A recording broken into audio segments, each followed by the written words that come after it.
Hello and welcome to my channel Education Senses which creates a sense to do something good and big. So आज की class में हम शुरू करने वाले हैं अकाउंटेंसी की first book counting for partnership firms का chapter 2 change in profit sharing ratio among the existing partners. इस चैनल पे आपके सारे बेसिक कॉन्सेप्ट्स क्लियर किए जाएंगे। हर एक टॉपिक से रिलेटेड जो आपकी बुक में 2-3 क्वेश्चंस गिवन है उनको करवाया जाएगा, इम्पॉर्टेंट मार्क करवाया जाएगा और जो रिटन हैंड नोट्स हैं वो भी प्रोवाइड किए जाएंगे। So let's begin with the chapter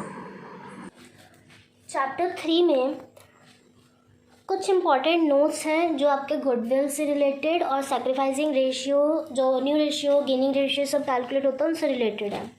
पहला तो ये, मेरे पास रिटन नोट्स ऑलरेडी मेरे पास प्रिपेयर्ड है। आपको रिटन नोट्स अगर प्रोवाइड, आप मुझे कमेंट सेक्शन में टेक्स्ट करके written notes, complete written notes भी मंगवा सकते हो। तो हम शुरू करते हैं। फर्स्ट नोट हमारा कहता है कि अगर फर्म की गुडविल हमें दे रखी है, if firm's goodwill is given, ये देखो, if firm's goodwill is given we can calculate the amount of goodwill to be brought by a partner। हमें पार्टनर का शेयर गिवन होता है कि पार्टनर जो है वो 1/3 शेयर के लिए आने वाला है और हमें फर्म की गुडविल भी दे रखी होती है कि हमारा जो फर्म की गुडविल दे रखी है वो कुछ 6 लाख करके दे रखी है। तो अगर हमें पार्टनर की गुडविल निकालनी है तो हम उसके शेयर से जो फर्म की गुडविल है उसको मल्टीप्लाई कर देंगे तो हमारे पास 2 लाख जो पार्टनर है उसकी गुडविल आ जाएगी। तो इसी का एक सिंपल सा शॉर्ट सा फॉर्मूला है, firms goodwill into partners share. उसके बाद सेकंड नोट आता है, इसी का रिवर्स है, we can calculate firm's goodwill with the help of partners' goodwill. मान लो कि हमें पार्टनर की गुडविल दे रखी है 3 लाख, 3 लाख हमें पार्टनर की गुडविल दे रखी है और पार्टनर का ही शेयर दे रखा है 1/3। ये तो उसका शेयर हुआ और ये उसकी गुडविल हुई। हमें फर्म की गुडविल निकालनी है तो फर्म की गुडविल इसमें हमने उसके शेयर से मल्टीप्लाई कर दिया था फर्म की गुडविल को। हम पार्टनर की गुडविल को पार्टनर के शेयर से मल्टीप्लाई करेंगे, लेकिन रेसिप्रोकल से। हमने 1/3 से किया था, इसमें 3/1 से करेंगे तो हमारे पास फर्म की गुडविल 9 लाख आ जाएगी। इसका भी शॉर्ट सिंपल फार्मूला है, पार्टनर्स गुडविल इनटू जो भी शेयर है उससे रेसिप्रोकल कर देंगे। फिर उसके बाद हमारे पास आता है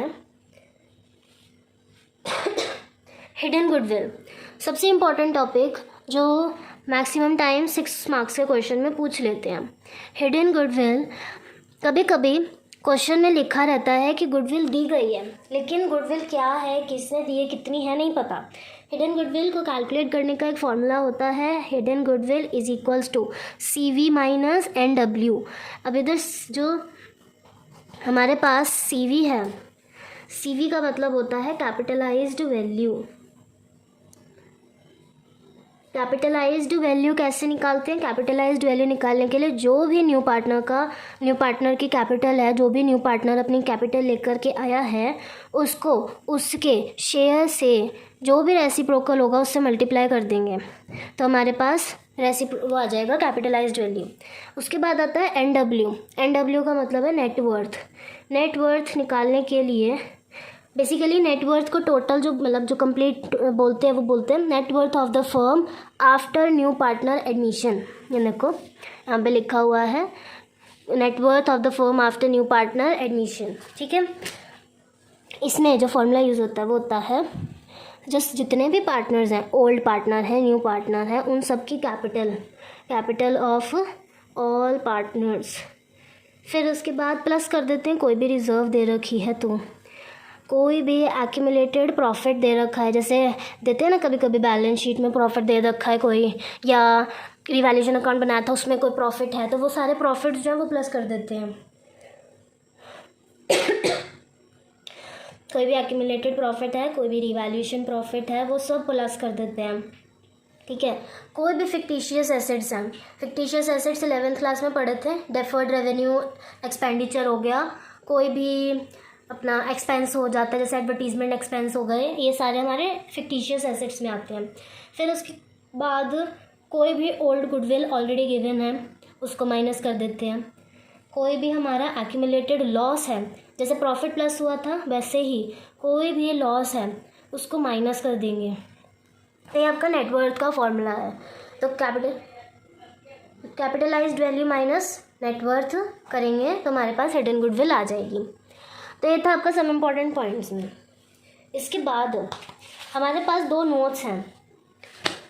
if a partner will take over the assets then we have to calculate the profit loss. अगर कोई भी पार्टनर्स कैपिटल अकाउंट बनाते वक्त हमें पता चल रहा है कि किसी भी पार्टनर ने एसेट लिया है, तो हम प्रॉफिट लॉस अकाउंट कैलकुलेट करके प्रॉफिट है या लॉस है वो रिवैल्यूएशन अकाउंट में भेज देंगे। लेकिन जो एसेट्स की अमाउंट है वो हम उस पार्टनर के डेबिट साइड में लिख देंगे, यानी कि जो कैपिटल अकाउंट बन रहा है उसमें उस पार्टनर के डेबिट साइड में उसको टेकन ओवर कर दिया जाएगा, क्योंकि वो पार्टनर एसेट्स ले चुका है। लेकिन जो भी प्रॉफिट या लॉस अर्न हुआ है वो रिवैल्यूएशन अकाउंट में चला जाएगा। सेकेंड वाला कहता है if a partner pay liability from his personal account we have to show the liability in debit side of revaluation account and credit the partner's capital account. Liability partner ने अपने personal account से पे कर दी तो वो हम उसके revaluation account के डेबिट साइड में शो कर देंगे, क्योंकि उसके तो एसेट्स कम हो गए ना। उसने अगर पैसे पे करें तो उसके पैसे कम हो गए, यानी कि एसेट्स कम हो गए, तो रिवैल्यूएशन अकाउंट के डेबिट साइड में आ जाएगा। और उसने लायबिलिटी पे करी है तो पार्टनर्स कैपिटल अकाउंट के क्रेडिट साइड में शो कर दिया जाएगा। तो ये दो इंपॉर्टेंट नोट्स थे। चैप्टर 3 से रिलेटेड सब इंपॉर्टेंट नोट्स बस इतनी ही है। एक चीज़ और आ जाती है जो आपने फर्स्ट वीडियो में न्यू रेशियो कैलकुलेट करना सीखा था, उसमें जो फर्स्ट वाला केस होता है उसकी सेक्रीफाइस रेशियो जो है वो ओल्ड रेशियो की हमेशा इक्वल आती है। आपने क्वेश्चन ट्राई किए होंगे, आपको पता चला होगा कि जो ओल्ड रेशियो थी वो सेक्रीफाइसिंग रेशियो के इक्वल ही आई है। कंप्लीट हैंड रिटन नोट्स के लिए कमेंट में टेक्स्ट करना है, then you will be provided with the WhatsApp number and QR code.